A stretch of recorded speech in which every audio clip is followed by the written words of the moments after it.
Are we ready? Indeed.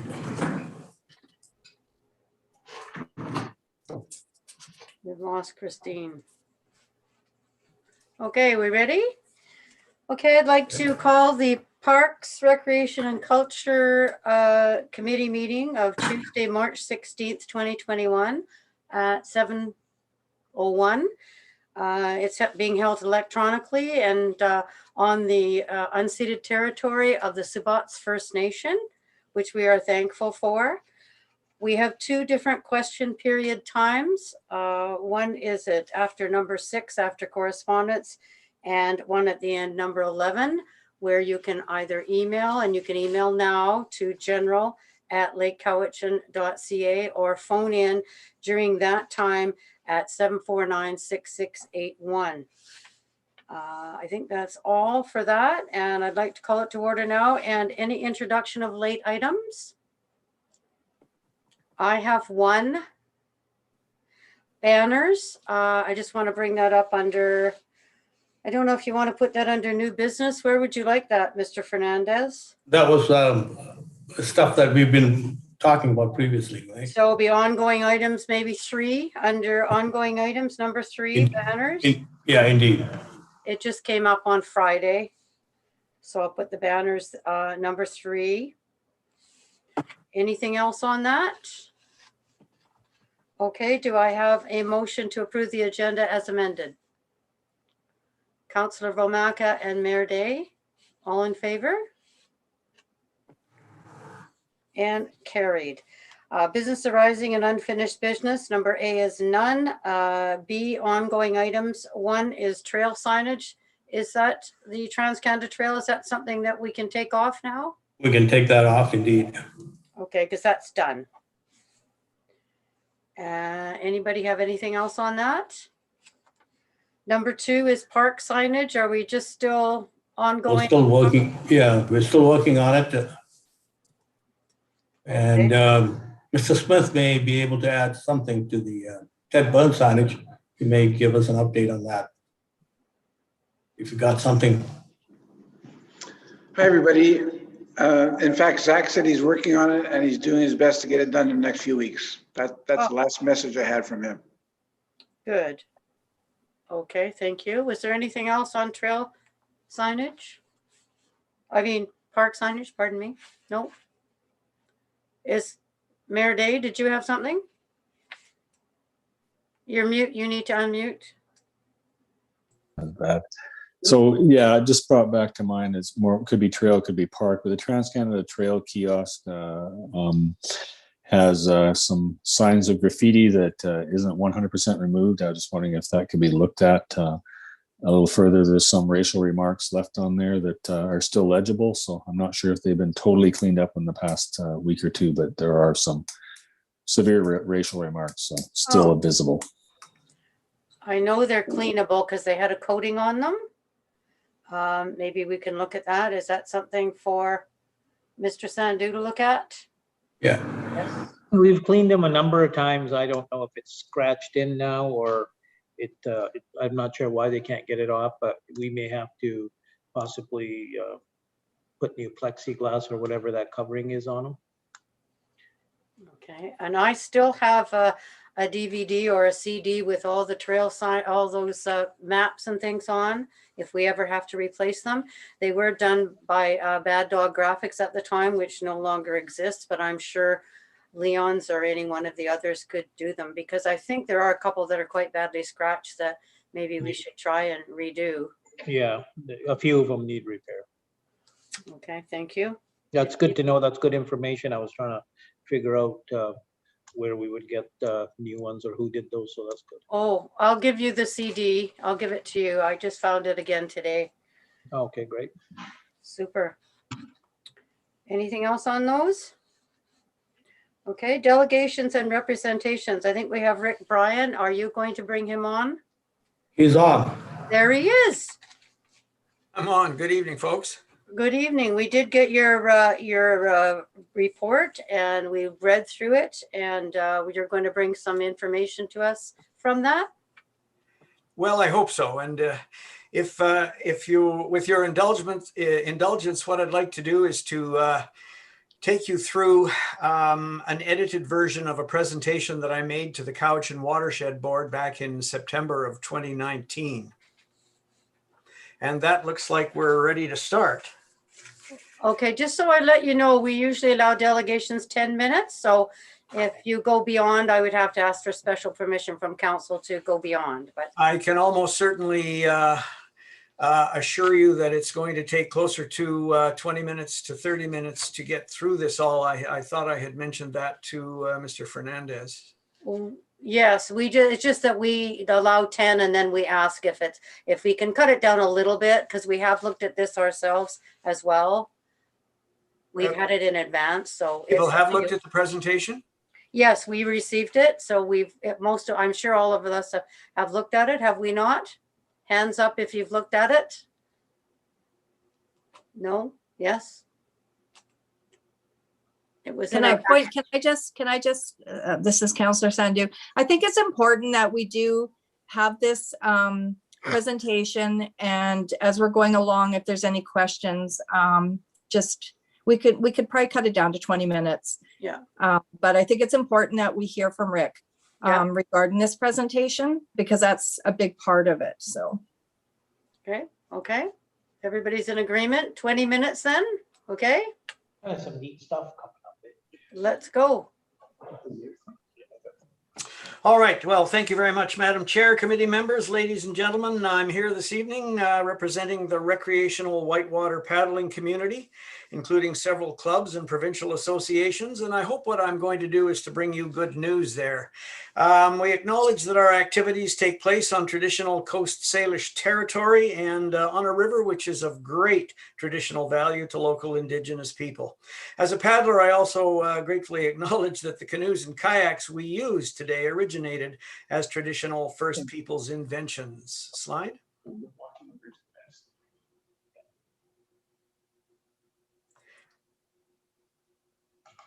Done that?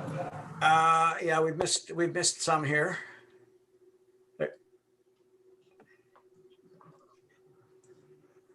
All right, this may not be the exactly the presentation that I had counted on going here, but we can go with this in any event. So let's go with the next slide, please. So we are recreational river users, and we are much more common than most people realize. We tend to fly beneath most people's radar, and in fact, you may not even know who we are. So a quick introduction to ourselves. Next slide, please. We are whitewater canoeists. Next slide. We are stand-up paddleboarders. Next slide. We are whitewater kayakers. Next slide. We are board surfers. Next. And we are tubers. We are some tubers. We're the responsible ones in any event. I understand tubers have a bad name, but they don't include people within our particular jurisdiction. Next slide, please. Oh, we are boogie boarders as well. For some reason, these are coming through out of order, and that's Tom Rutherford. This is Tom canoeing in Africa here. So we're a worldwide community. So, whoa, we are totally out of order here. So I'm gonna have to wing this as we go along here. We're gonna miss a lot of the lead up for this. I'm here on behalf of the broad recreation community, and I'm here to talk about the Weir project a little bit here. And when I mention that, people say, what does recreation have to do with the Weir project? That's a really good question. As of right now, not anything, but I'm hoping to convince people that perhaps it could and should. Next slide, please. Wow. All right. So you're probably aware that the Cowichan is a Canadian heritage river. I don't know whether you're familiar with the criteria that go into that, but the interesting thing to note is that canoes and rivers are strongly representative of Canadian heritage. Next slide, please. And these are the three criteria for selection as a Canadian heritage river: natural values, cultural values, and recreational values. Next slide, please. So you wonder, recreation, isn't that a bit trivial, a little frivolous? Why are we talking about recreation when we're talking about river management and selection as a heritage river? Well, the research is beginning to show that when people are faced with serious environmental problems like climate change, they are very much inclined to experience some degree of stress. And I think we all know that stress leads to a lack of mental health. Next slide, please. So I'm not suggesting you read all of this slide, but there's some documentation here that that indicates that outdoor recreation certainly is important in terms of mitigating the kind of stress that shows up in terms of mental health. And certainly what's going on in our parks now as a result of COVID, I think is a good indicator. Next slide, please. So our community of whitewater people here is very strongly self-governed.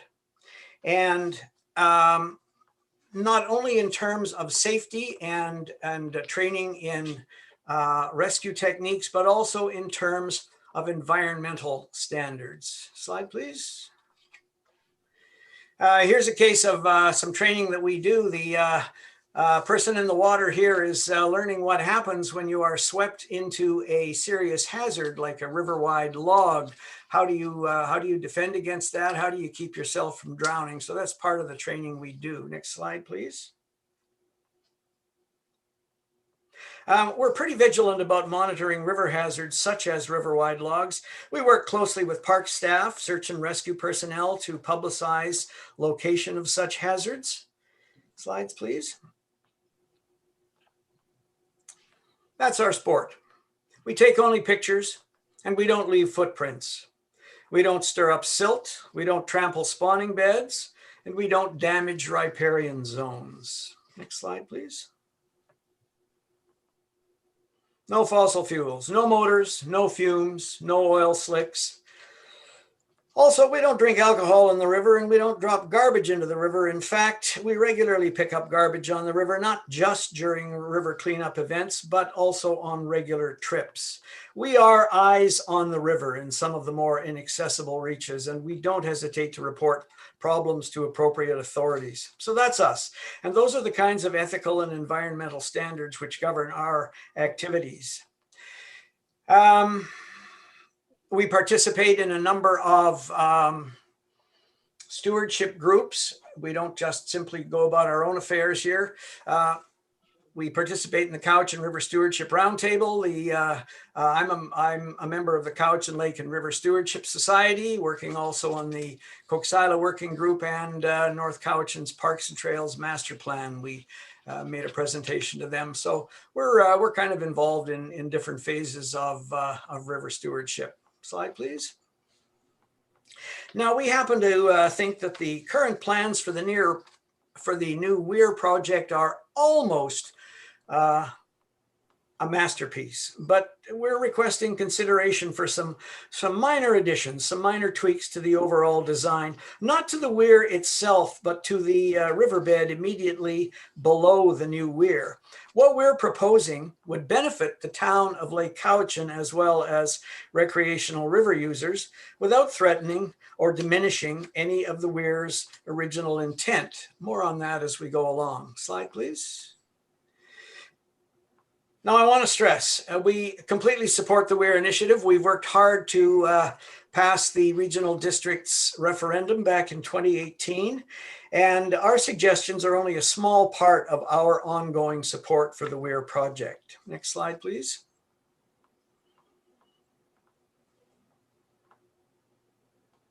We are 100% behind the project as it is. So when I say adding some value for recreational use, how could a Weir project benefit recreational users? Slide, please. Well, we all know that the Weir's job is to store water, to guarantee adequate summer flows in drought conditions. We're in favor of that. And in the recreation community, tubers are certainly likely to see some benefit from increased flows in the summer. We're grateful for that. Slide, please. But for the rest of us river users, fall, winter, and spring comprise our prime paddling season. We don't get on the river until rains come in mid-October, and we're done by April or May when rivers dry up. And we believe that the design of the weir and the riverbed close to it could easily be augmented to provide recreational value during fall, winter, and spring, especially while the weir is on control. Slide, please. So let's talk weir design. We all know that because weirs store water, they benefit a number of uses: fish passage, industry, agriculture, domestic needs. We understand that. Slide, please. Here's a weir that's designed to be a drowning machine. This weir creates a dangerous hydraulic which can be deadly to anyone caught in it. Slide, please. Here's a sketch from the side. If you've happened to float over the top of this weir or drift up into the outflow at the bottom, and then you can be trapped and drowned in that recirculating roller there. So the good news is we've already spoken to the engineers and we've gained their assurance that our weir is going to be designed not to be a drowning machine. Slide, please. On the other hand, weirs and their riverbeds can be designed not only to be safe, but also to provide effective recreational features near the outflow. Here's an example. So I use that word recreational features. What the heck do I mean by that? Slide, please. Well, basically a play feature is a wave or a hole formed when water flows over an obstacle on the riverbed, you know, like a rock or a ledge or an old Volkswagen, something like that. Slide, please. And we don't just use rivers for downstream travel. We're always on the lookout for waves and holes that occur for some park and play. Slide. Maybe to surf. Slide. Or maybe to spin. Slide. Perhaps get vertical. Slide. Or just to boogie around and have some fun on the water there. Now, slide, please. Sure, we know that waves and holes occur randomly and naturally on most rivers, and some natural features are good for play. So why do we have to build more? Well, there are 3 problems with natural river features mentioned here. For one thing, they appear or disappear depending on the daily flows. Might be a great wave today, but by tomorrow it'll be gone. Number 2, waves can be too big, too small for good play, or they may be too dangerous. Perhaps not the wave themselves, but a great wave just above a log jam could be a bad situation. And third, they may be inaccessible. They may be in the middle of the river where you can't easily get at them without an eddy close by. Slide. So what's the solution? Well, during the construction of a weir, we can construct channels and obstacles on the riverbed using natural materials that would create holes and waves and eddies nearby. And when the weir is on control, we can thereby govern the amount of flow over the obstacle. And then play features become dependable, safe, effective, and accessible. Slide, please. Now, please be assured, we are not advocating for the construction of a complete whitewater play park. That would be too much for our situation here, but some of the elements of whitewater park design just might, in a limited way, prove to be feasible in our weir project. Perhaps 2 or 3 waves might fit nicely into the space that we have for them. Now, I'm guessing that a lot of you folks perhaps aren't even sure about what I'm talking about when I mention whitewater play parks. So let's grab a boat and head out and quickly visit a few. Slide, please. You've all heard of Reno, Nevada? Well, they've developed an urban whitewater play park right downtown on the Truckee River. Their park is fairly extensive, possibly 15 to 20 different waves available. Slide, please. Now, in the spring, when the flow is high, whitewater boaters come to town by the hundreds. They play on the waves all day long, free of charge. But then, when the sun goes down, they head for the restaurants, shops, pubs, hotels, campgrounds, and casinos. And in fact, studies show that whitewater play parks often generate massive tourist revenue for their communities. Slide, please. Later in the summer, when the Truckee River drops a little bit, whitewater boaters leave town, but families with tubes come out to enjoy the river. Now, there's lots of fish in the Truckee River. Engineers' opinions are that play features, such as we're talking about, constructed from natural materials, are not a barrier to fish. In fact, they are actually very friendly for fish passage. Slide, please. City of Bend in Central Oregon on the Deschutes River. They built a whitewater park, also right downtown. On this sketch that you see here, the water is flowing from the right side of the screen to the left. The river splits into 3 channels, man-made channels here. The right channel at the top of the picture is called the Habitat Channel. People are not allowed there. It's being restored for native plants, animals, fish, waterfowl, and other birds. Slide, please. Here's a photo of the same area there. Now, the center channel provides 4 large waves for the big boys and girls to play on, and the small channel along the left walkway near the bottom of the screen provides maybe 8 or 10 shallow little features for kids on tubes. Hard to see in the photo here, but there are garbage cans and washrooms close by in the park. And this park is heavily used all year round. Even in the winter, people are out. They may be wearing wetsuits instead of bathing suits, but they are out playing on the waves all winter long. And the resulting tourist revenue has been of great benefit to the city of Bend. Slide, please. By the way, here's a hint, not part of our presentation per se, but if a community doesn't like the rest of the river being cluttered up with tubers, then why not build them a play channel with fun features like the park in Bend? Folks spend all day there in that one little area. They'll float down and they'll run back up with their tubes, and they'll do that 15, 20, 30, 40 times a day, taking only time out to have a snack or to have some lunch, something like that. Slide, please. So this is Kelly's Whitewater Play Park. This is located on the North Fork of the Payette River in the tiny village of Cascade in southern Idaho. In this picture here, water flows from the upper right down to the bottom of the screen. Note they split the river into 2 channels here. There's a narrow right channel containing smaller waves for tubers and beginner paddlers, and the wider left channel comprises bigger features. Slide, please. Here you see some paddlers sampling a small wave on the right channel. Note that the original riparian vegetation has been restored. There certainly are fish. Fishing is allowed in the park as long as no one's playing on the waves. The park has brought enough tourist revenue, by the way, to the village to support the construction of a brand new outdoor pool and recreation center right across the road from the play park. Harvey Passage is an area in Calgary on the Bow River where they ripped out an old killer weir and put in a play park instead.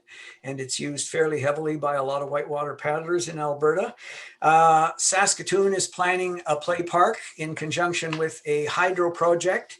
Cochrane, Alberta has got plans to put in some play features. And I think I sent along an article indicating that the city of Quesnel up in the interior of BC is planning some play features at the mouth of the Quesnel River.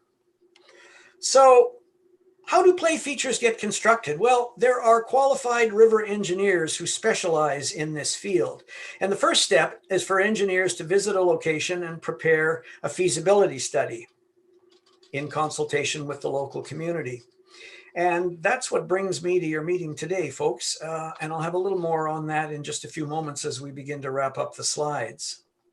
Next slide, please. So just to summarize, as recreational river users, our values comprise the notion that recreational use of the river is, in fact, part of our heritage. Recreation does not diminish the river's natural character, and it does not threaten habitat or riparian integrity. And outdoor recreation is important to supporting mental health. Our goal is not to request construction of a whitewater play park, but only to request that a feasibility study be undertaken to determine whether some limited play features might possibly be included in the Weir project. Finally, our objective, slide please.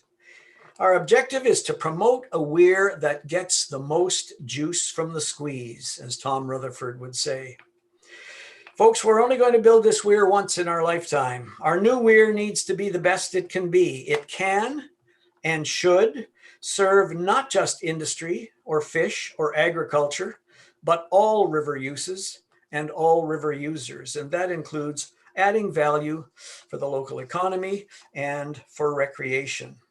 Now, today's young people having fun on the river are tomorrow's river stewards. Today, old people like me in committee rooms are their voice. Slide, please. By the time the new weir actually gets built, I'll likely be at home or in a home, but I'd like to think that future paddlers and the town of Lake Cowichan will benefit from comprehensive planning that went on, way back in 2021. Slide, please. And so that's the essence of our original presentation. Now, where are we now in the process? As you know, the CVRD has undertaken the task of administering the development and engineering phase of the weir design, and they've done a great job with that, thanks to Leroy, whom a lot of you know from Lake Cowichan. Funding for the weir design has come from the BC Salmon Restoration and Innovation Fund, and that grant will not cover expenses which do not directly benefit salmon. Therefore, the CVRD has encouraged the paddle sport community to commission a feasibility study at a cost of $7,000, but entirely at our own expense. Well, we're game. We've now enthusiastically begun a fundraising campaign. Within the first week of the campaign, we've taken in around $3,000 simply in individual donations from paddlers. We're serious about this. And the fund is growing daily. We're about to launch an amazing raffle within the next few weeks, and our goal is to bring our engineer to town to undertake a feasibility study within the next 3 months. Next slide, please. So as to why I'm here today, or we are here today, I think perhaps we'd like to dangle the suggestion that there may be some potential for perhaps an informal partnership between the town of Lake Cowichan and the paddle sport community to promote this request for recreational value to the weir design and also to bring revenue to the town of Lake Cowichan. We hope, we believe, the project should be mutually beneficial. And so that's essentially what I came here, folks, to chat with you about and to present in terms of ideas. Questions and comments by all means, and I thank you for your attention.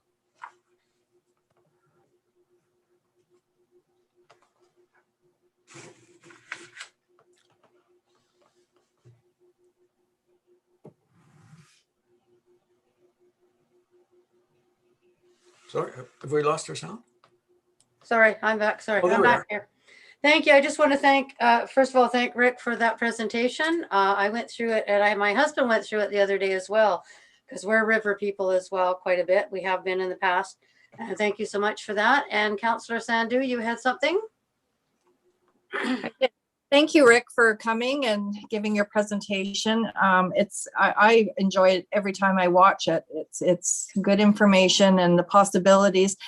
What is the liability to having that in, because we don't have any ownership on the river? Where does the liability fall? Like if that did happen, if that project did go through and this project that you're wanting happened, who holds the liability? That's a great question. My understanding from listening to people that know more about this than I do is that nobody right now owns the weir. Ownership of the weir, if you want to call it that, will take place when a licensee is appointed or assigned, and then the licensee will own the weir, and my understanding is will also assume everything in terms of liability, not just recreation, but anything to do with the weir itself. And so that's my understanding. And of course, there is no answer to that in sight. I know they're discussing appointing a license holder, but I think we're some distance from that right now. Thank you. Anyone else?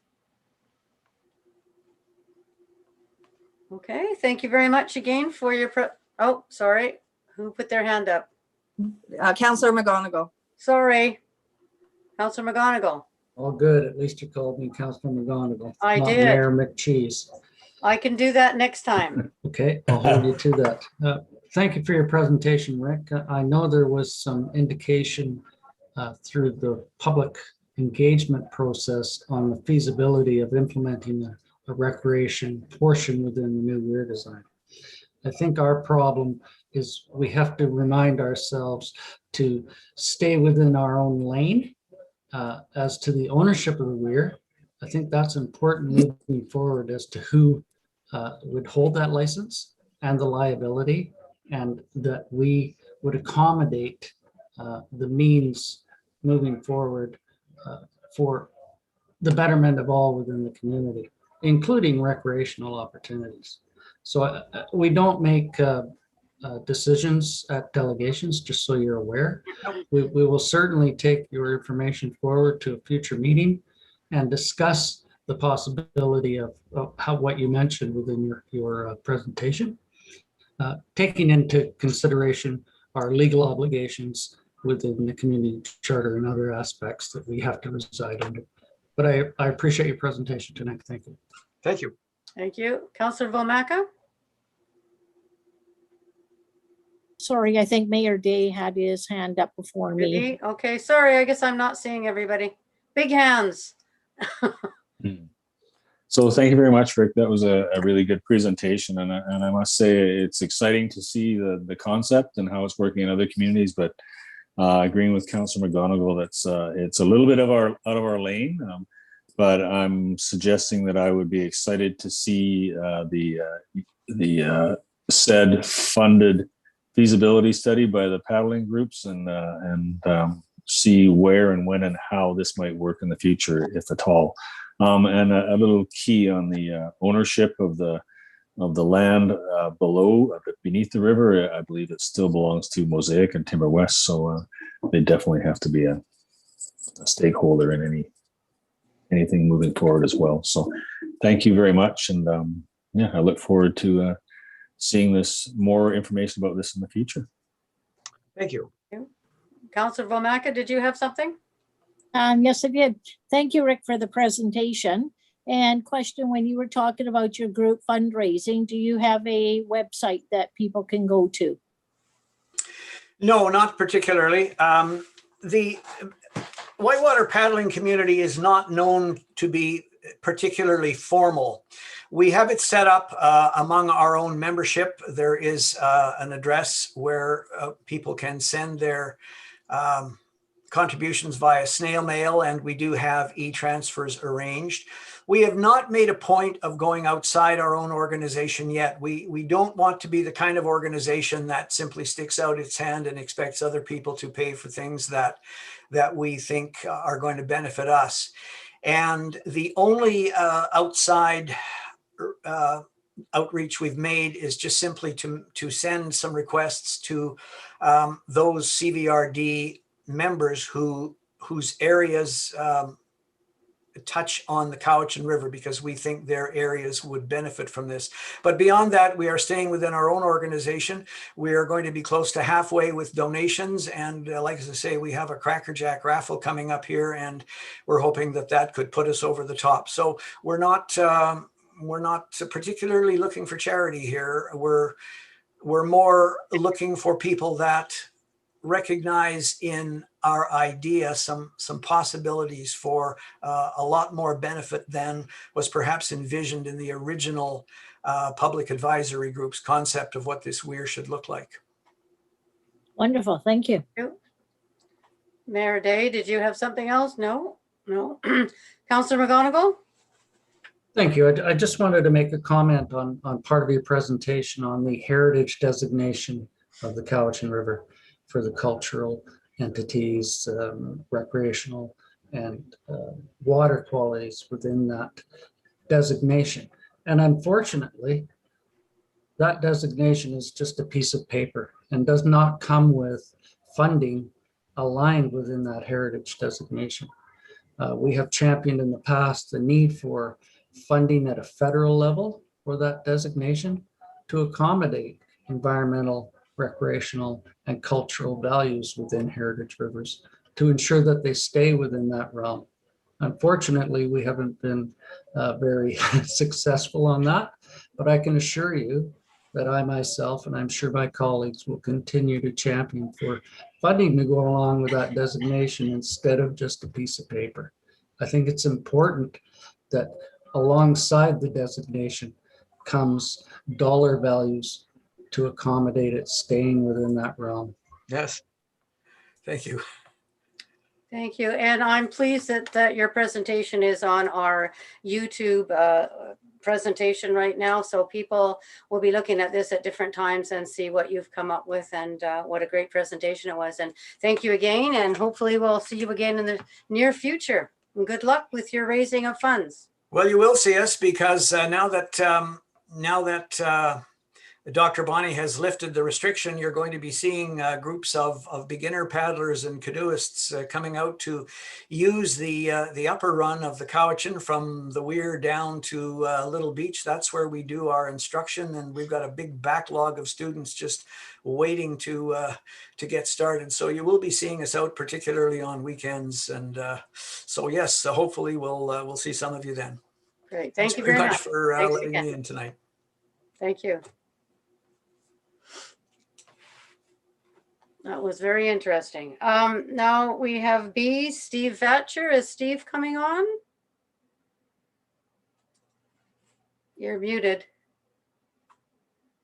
Where's, oh, there he is. There he is. Down at the bottom. There he is. Go ahead, Steve. Good evening, everyone, Mayor, councillors, and staff. Hope you're all doing well in Dalton.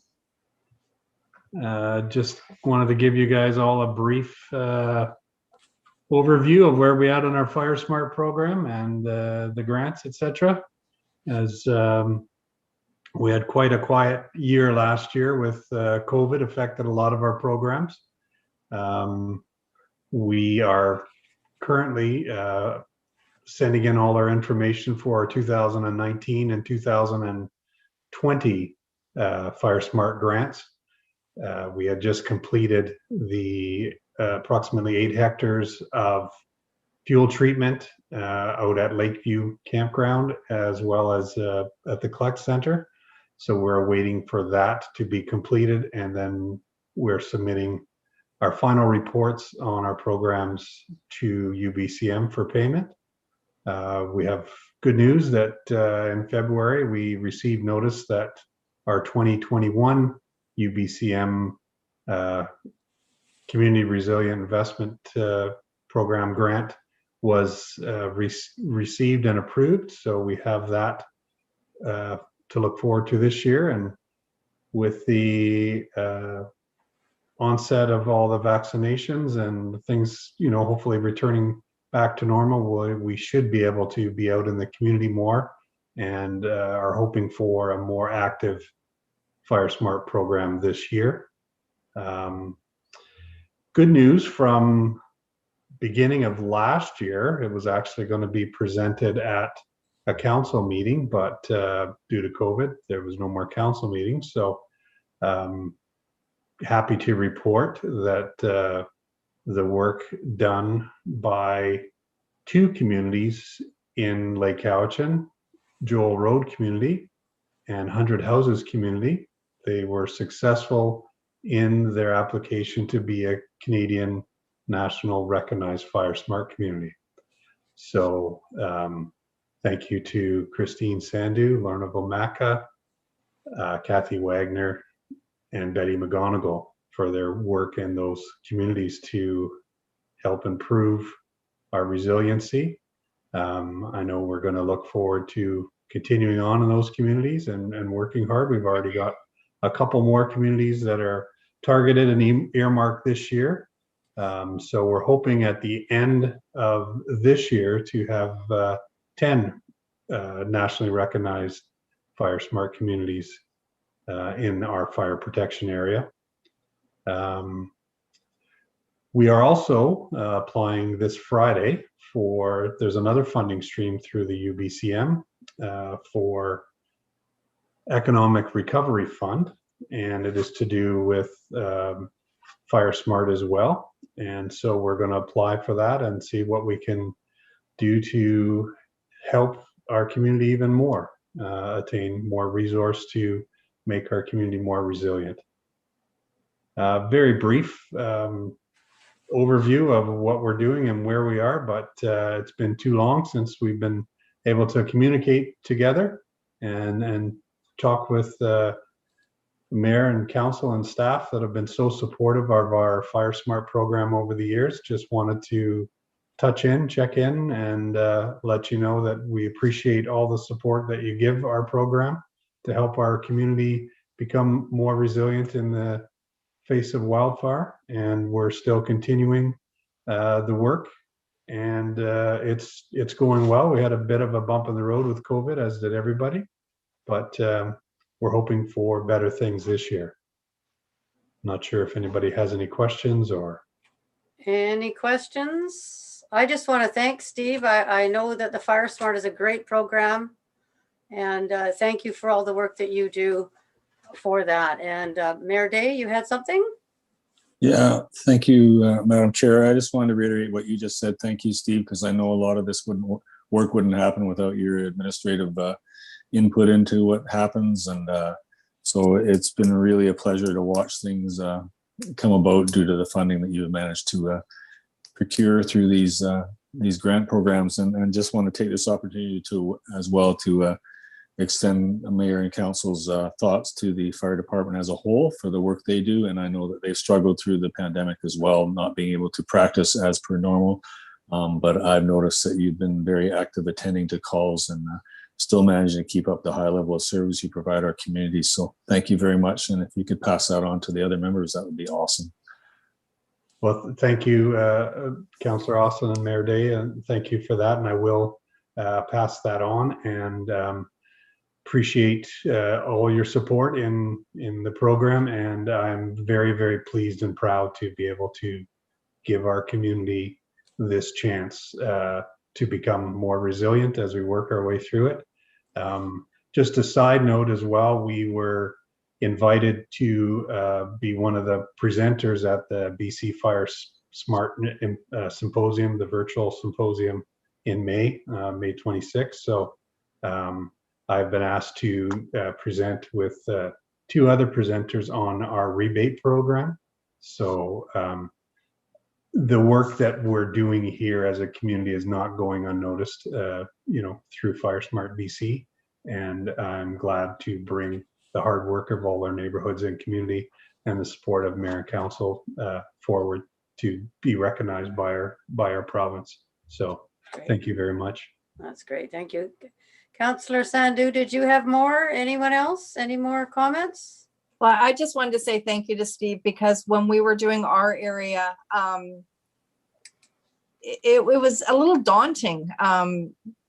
Most people didn't respond. We'd knock on the door, leave the stuff at the door, and we went back 2 or 3 times. And so we got a few houses, but I just want to say thank you, because without your support and guidance through that process that the 3 of us were involved in, I think it could have turned out a little differently. So thank you. But I did Fire Smart my house, so I have one more thing I have to work on, a bush, but I'll get to that. And but it was it's a great education of just where we live and what's around us, and just how quickly we could lose everything. And it just gives you an idea how fast fire spreads and what you can do around your own home to prevent that. So that for me was a big, big educational tool that I'll forever remember. So thank you.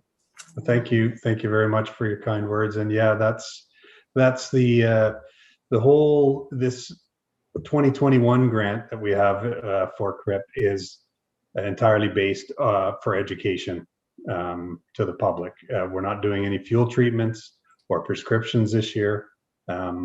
We are working on, we will do some mitigation work, but nothing in the scope of our treatments that we did. It's solely based on education, getting the word out continually, and over. It's kind of liken it to raising kids and trying to get them to eat broccoli. You just keep presenting it, and you might have to present it in a different form, or you might have to present it in a fourth form, or, you know, by some of them take to it right away. Some of them take the fifth or sixth time, and you know, eventually, you know, we're learning how to present better. We're learning newer information all the time, and we're going to stay the course because we realize the importance, and we know that it's a matter of when and not if, and you know, where we are and where we choose to live in this beautiful Lake Cowichan area. That's what we have to deal with. So I just want to quickly thank Dalton and Jazz for their help with our completion of the treatments. We really appreciate the assistance they gave. It was a team effort from everyone, as we try to do everything here with the town of Lake Cowichan to achieve our goals for Fire Smart. And yeah, I will get back to you again with more news. Hopefully we'll get another grant. We'll submit on Friday and we find out in June, and then I'll be back. I won't stay away that long this time. I'll try to come back in a few months and update you on where we at. But you all have email and know how to contact. And if you have any questions, or there's anything specific you want to know about the program, or you know of a group in town that is available that we can present the program to, anything at all, please get a hold of me and we'll be glad to do our best. Thank you very much for your time and your support, and have a good evening. Thanks again. I just want to say, after your first presentation, I had my husband move all the wood away from the house, and we have a sprinkler on the roof. So we're kind of fire smarted. We probably need a little bit more work, but I really enjoy your presentations, and thanks again. We really appreciate it. You're very welcome. When we first started Fire Smart, as some of you know, I had to move because I had bark mulch and everything. I did everything wrong.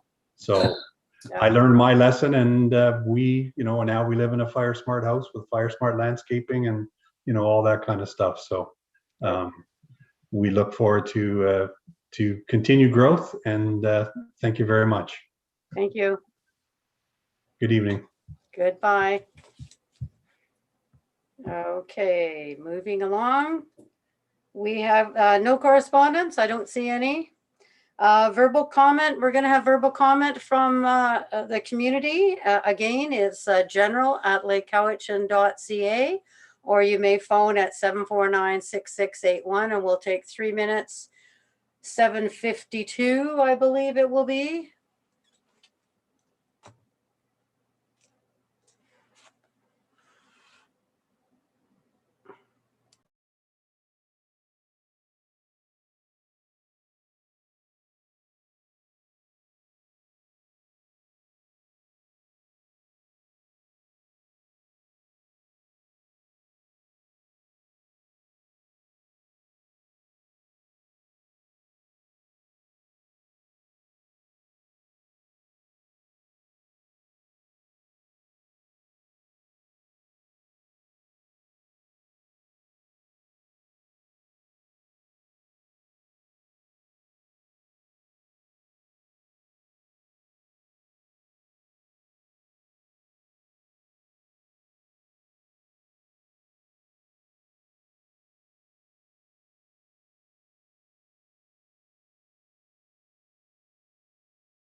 I just got a call from the Cowichan Lake River Stewardship Society. They thought that their item was on the Public Works agenda. Oh, So that they thought that we were bypassed. So I just explained to her that we're in parks now, and they're gonna go back to the YouTube channel. So oh, good. Yeah, because I looked over that. I've seen that before. I think they've added to it, but that's a really good presentation. And especially telling about Gerald Tom, which a lot of people may not remember him, you know. and that's what this is about, is his legacy, and just this group, this organization, what they've done in his honor. So Yeah, they do great work in our community. We're pleased to have them. 7:52, is everybody back? Do I need Dalton and Jazz, or should I just watch them come in slowly? You can go ahead. Any phone calls or emails? Just an email that Councilor Sandu alluded to earlier, Oh, where Rosemary Danaher thought we had missed oh, item 8. So no, you- Rosemary, we haven't forgotten you. Thank you. Nothing else? Okay, thank you. Well, I hope they're online now, because we'll be going to that in a few minutes. First of all, we have reports. Superintendent Public Works and Engineering for February 2021. We all received it. Oh, you're muted. Sorry. That's good. It's just a short little report. Any questions on it? Oh, just the painting of the hockey box at Satlam, that will come soon, I imagine, Yeah, it'll be coming later in the summer when it once dries up. it all dries up, yes. Okay. And mayor and council once they approve budget. Oh, right, yeah, sorry, I forgot that one. Got to be done, right? Anybody else? Any questions for? Thank you for that. Moving right along. B, we have Cowichan Lake Education Center Manager Dalton, and you did send us a report. Did you want to speak to that, or did anyone have questions? Well, I'm easy. It looks like there's a hand up already. Councillor Sandu. so our reservations have opened up. Turn yours on, please. April 1st, I think. Yeah, April you can hear me 5th. now. Did we get any reservation stuff yet? April 5th, it said. 5th. April April 5th for Lakeview, yeah. April when? April 5th. Yeah, I don't know if you can hear me or not. Yes, Yeah, it's April 5th. April 5th. Okay. Can we maybe post that on our website and our Facebook page? Like, it just, as we're getting closer, I know we don't want the system to crash, but I just think it would be nice. We get asked a lot of questions in the grocery store, when are you opening up the reservations? So could we put a date? It's already listed on the campsite reservation. So if people are looking at the reservation system, they know, the normal people that are reserving, they know when it's coming on. And you're right, we're getting lots of questions as well, and phone calls, personal and emails as well. But does it hurt with a little post of just coming soon, reservations for 2021, like just something? Yeah, we can do that if that's the pleasure of council, no problem. Well, it's just, Yeah, we can do that, no problem. Councillor Vomaka. Thank you. So regarding access down to Lakeview, when will the gates be open, or are they already? The gate is opened so people can drive down to just past the garbage cans, and you know where they are. And then people have been walking down there. And actually, there's people walking through the park on a daily basis now. Okay, good, thank you. And once the capital is approved, we're hoping to make sure that road has, some paving done, so it's better access and better for everybody. So another follow-up question. So are the washrooms and stuff open down there for people who are walking through No, they aren't. yet? We need staff for that, and we don't have staff until the May long weekend. Okay, perfect, thank you. Mayor Day, did you? Yes, thank you. I don't really recollect what the procedure was last year for opening access to drive down to the beach for handicapped folks. I know there was a few complaints that that gate wasn't open for access. So could you explain to me what the procedure is going to be for this tourism season and access for handicapped folks to get into the Lakeview Park Beach in their vehicles? Well, we tried a couple of different things last year, and partway through the season, what we did is we had notices so people could ask for help if they needed it. And we do have parking spots down there just for handicapped people, and we would let them go down and park. And we were hoping that that would be the same setup again this year, and it seemed to work. I mean, it's hard to make everyone happy because everyone wants to park down there, but it's just too congested. Okay, is that it? Counselor Sandu, did you? Well, yeah, I was just gonna say that I think the parking this summer with that gate open was smooth, with not a whole lot of congestion down below, like it was up top when the gate was closed, when you had both sides of that road, you know, cars on both sides. So I think opening that gate, it worked well. It was a pretty good system near the end. Yeah, it takes a while. And as you say, you cannot please everybody, but you do the best you can. Well, when it's paved, there's less dust, Right. and there's no skidding going up that little hill, so it's not so bad. Right. But the reserved parking for handicap and or special needs people was really handy. And there's 1 or 2 drop-off sites too, is there not? Yes, there are. Yeah. And the signage is good too. Yes, it is. I was down a while ago. Counselor Sandu? We need more no dog signs on the beach. No, honestly, I know, like yeah. all summer I was there and there's a sign, you know, right there, but people just ignore it. One time I pointed to somebody because their dog was going through my stuff, but it just a couple, 1 or 2 more signs, if possible. And that's not a problem as well. We do have extra signs. Sometimes they get taken down, in fact. And the Yeah. dog problem or issue is a problem. There's no question about it. And it's something that our staff has a hard time getting a hold of as well. Because they ask people politely and people are, you know, those of us that have dogs, we seem to be, we don't always listen for some reason. But in any case, it is a problem and the staff do their best to mitigate the problem. Yeah, With signage as well. must be tough. Anyone else have questions for Mr. Smith? Okay, well, thank you so much for your report. You're welcome. Thank you. Moving right along, I guess. New business. Now we're going to have the Gerald Tom Memorial presentation. It was in our package and I have seen it a couple of times now.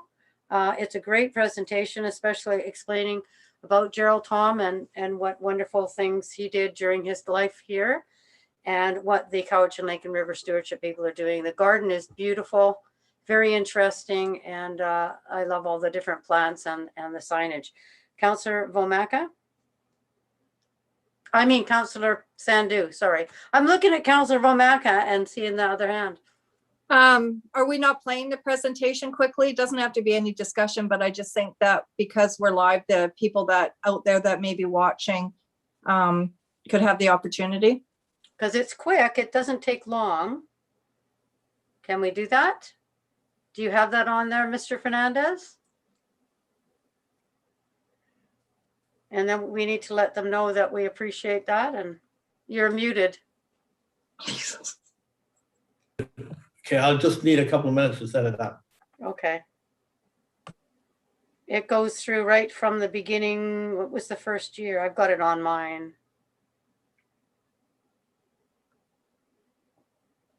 2013. 2013.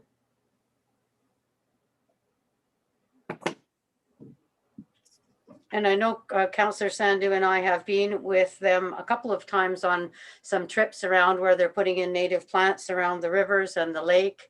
And as I say, we're very appreciative of the Cowichan Lake and River Stewardship Society and all their hard work. And the different plants that some of them I didn't realize were, you know, such neat plants. You might think of them as a weed or something, but they actually turn out to be quite beautiful. Yeah.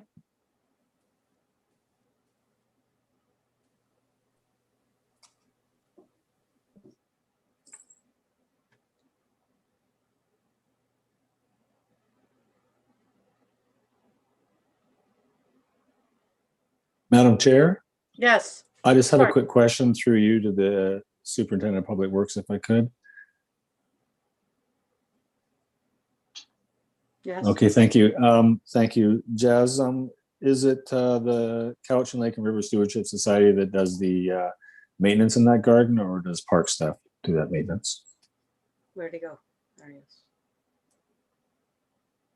You're muted. I'm actually not sure on that one, Bob. I'll have to try to find out.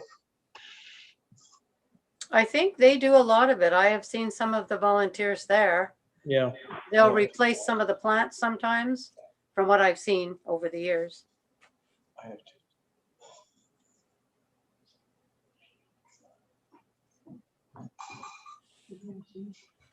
They do work parties. Yeah. They do all that. They were even doing the bank along where the old logger hut was, Kasapi Park. They put in some native plants along that bank there, along the edge.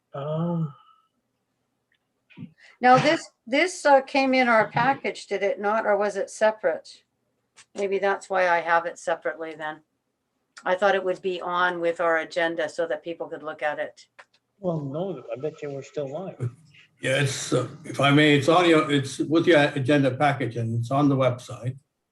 But we It's can on the share that. Just give me a second. Okay.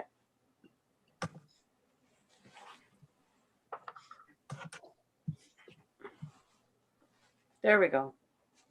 We'll just do one slide at a time then. Okay, can you see it? Yeah, if you just do one slide at a time, move up and give people a chance.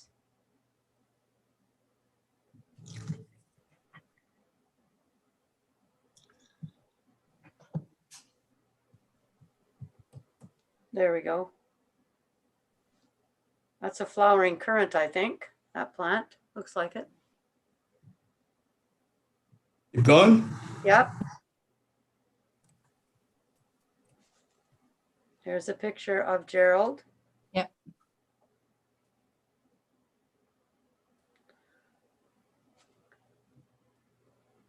What did he pass? That's a good description, and it's good to have that there for people that I say have moved here since he was here, and now they can find out who he is or was. So if I could just say a couple words, I had the Yep. very fortunate opportunity to spend time with Gerald when the Cowichan Lake and River Stewardship Society was first brought about. And he was a man that was probably a good 8 inches shorter than me, but man, did he pack a punch when it came to looking after the lake and river and the shorelines around it. So he was very successful in getting support from other levels of government and private funding to do all the work they did. And I would say the person most responsible for the success of the Cowichan Lake and River Stewardship Society. And it was a really big loss and with his passing. And but I really appreciate that the society has planted this garden in his memory and looks after it in his name. So it's awesome. And it was really a pleasure to know the man. Just a real statesman for his cause. Thank you. Move to the next slide. And there they are working hard. I think some students from school were there as well, right? Yes. Yes. And then the next one shows you fall of 2015. That's a 2014. Maybe mine's different. There we go. 2015. That looks like Lake Days.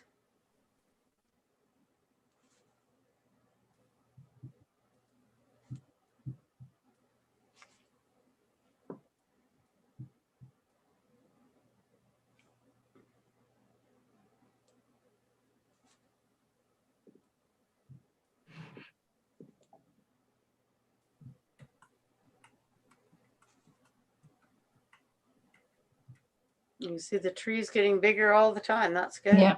Yeah. That's nice.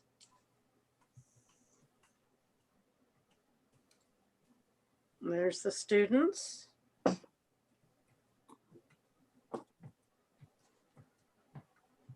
Looks good.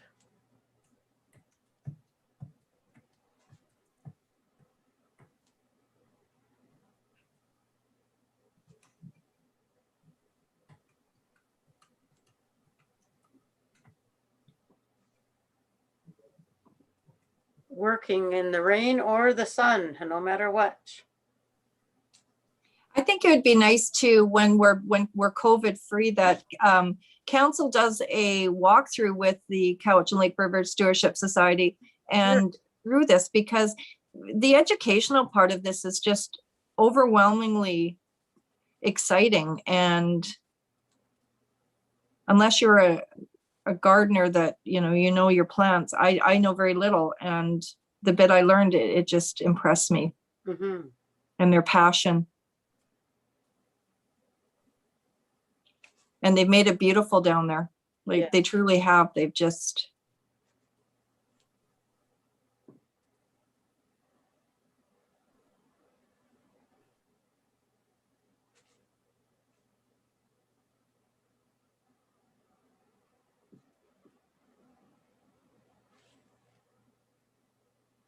Yeah, I didn't know that stream violet. I didn't know what that was. That's new to me. Yeah. Look how big the trees are now. Doesn't take long. No.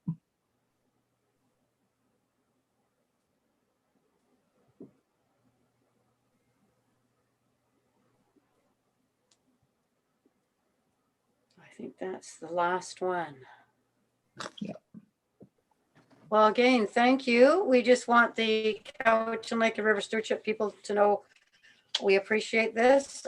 Did we want the mayor or somehow from the mayor council to write a letter of appreciation to the group, appreciating their presentation and the work that they do for our community to make it beautiful? And do we need a motion for something like that, or is it just direction to staff, or This direction would be, is that direction to staff?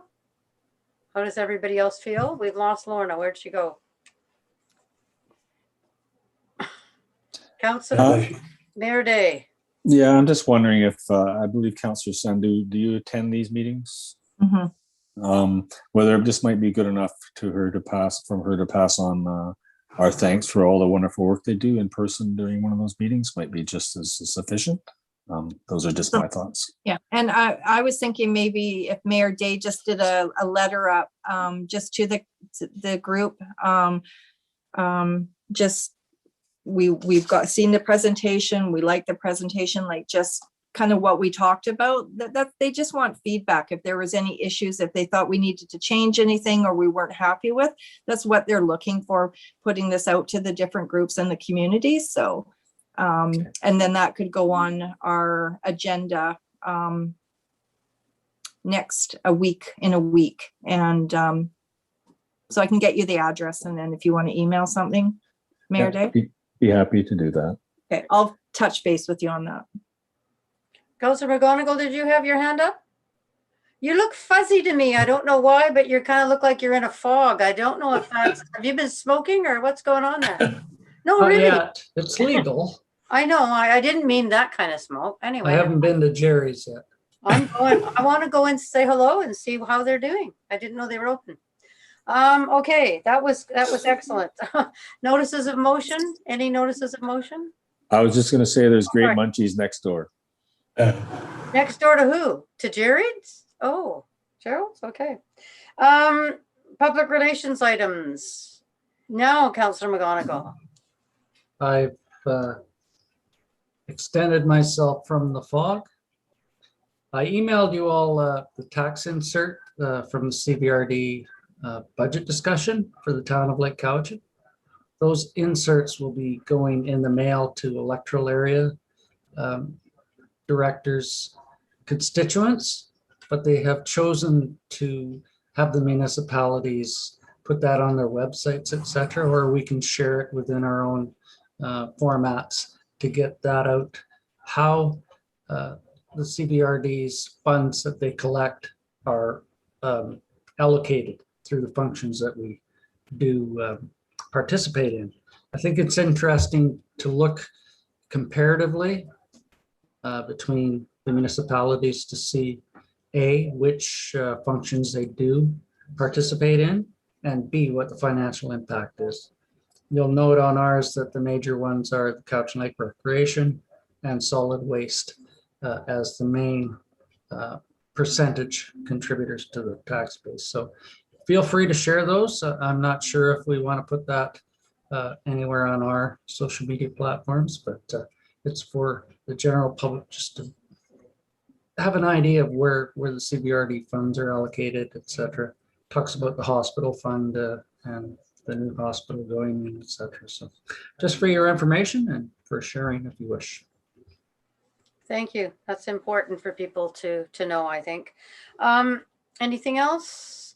Doesn't look like it. Okay, question period, 3 minutes. Phone 749-6681 or general@lakecowichan.ca.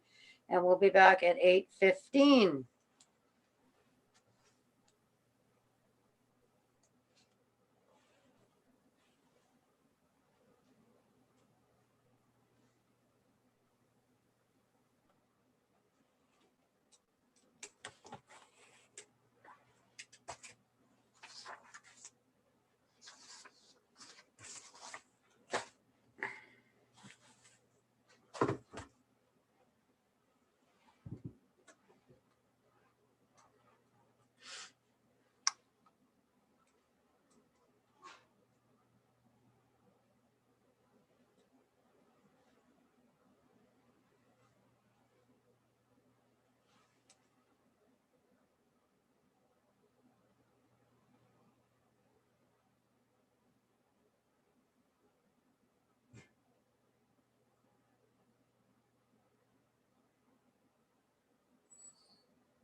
Oh, it's 8:15.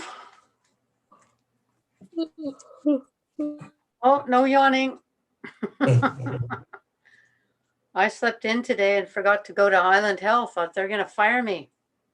Or next week one, we're gonna. Okay, did we have any questions or emails, phone calls? Nothing at all. Nobody loves us? What's going on here? Okay, well, I guess our next thing is to call for an adjournment. Who would like to adjourn? Councillor Womaka? Come on, somebody, Councillor Sandu? All in favor? Thank you so much, everybody. Thank you, Dalton and Jazz and Joe. And we'll see you soon. Are we off air now? I get, No, no. Good night. not yet, we're not. Do we want to say something after air? No? No, I just had a social question, that's all. It's okay. Hang on, we'll just wait. Wait till we go off live. Thank you. A social question. He wants to invite you guys for a cup of coffee.